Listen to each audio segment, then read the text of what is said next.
বসে বসে কি করছো? এত সুন্দর একটা কম্বো এসেছে, লোককে দেখাও সবাইকে। এত সুন্দর একটা কম্বো এসেছে, দেখাও সবাইকে। কি বলছো?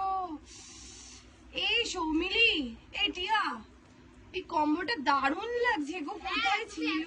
কোথায় ছিল এই কম্বোটা? সবাইকে আমি সত্যি দেখতে পাইনি এই কম্বোটা। সবাইকে তাহলে দেখো, এটা আমাদের পুজোর আরেকটা নতুন কম্বো। হ্যাঁ, অষ্টমীর দিন পরে বেরোলে এটা তো মানে প্রচুর কাস্টমারেরও অর্ডার আছে না?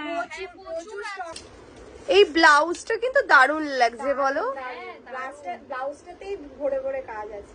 হ্যাঁ, ব্লাউজটাই বেশি সুন্দর। আর শোনো না, এটার কালার কাস্টমাইজেশন হয়ে যাবে তো? দাদাকে জিজ্ঞেস করে নাও একবার। আচ্ছা, আর সাইজের কাস্টমাইজেশন হয়ে যাবে তো? সব হয়ে যাবে, সব। এই শাড়িটা কি সফট গো? খুবই সফট, দেখুন না, দেখো না একটু। ওয়াও, জাস্ট ওয়াও লাগছে পিসটা। তোমরাও চলে আসো আমার দোকানে, কলকাতা বাঘাযতীন আমার দোকান। এবং চাইলে তোমরা অনলাইনেও শপিং করতে পারো। শপিং করতে হলে আমার পেজটাকে ফলো করতে হবে। অ্যান্ড কন্ট্যাক্ট নাম্বার আর বুকিং নাম্বার তো তোমরা জানোই, 8240331412। কেমন লাগছে কালেকশন বলতে কিন্তু ভুলো না। লাইক, ফলো এবং শেয়ার করতে অবশ্যই ভুলো না। Thank you.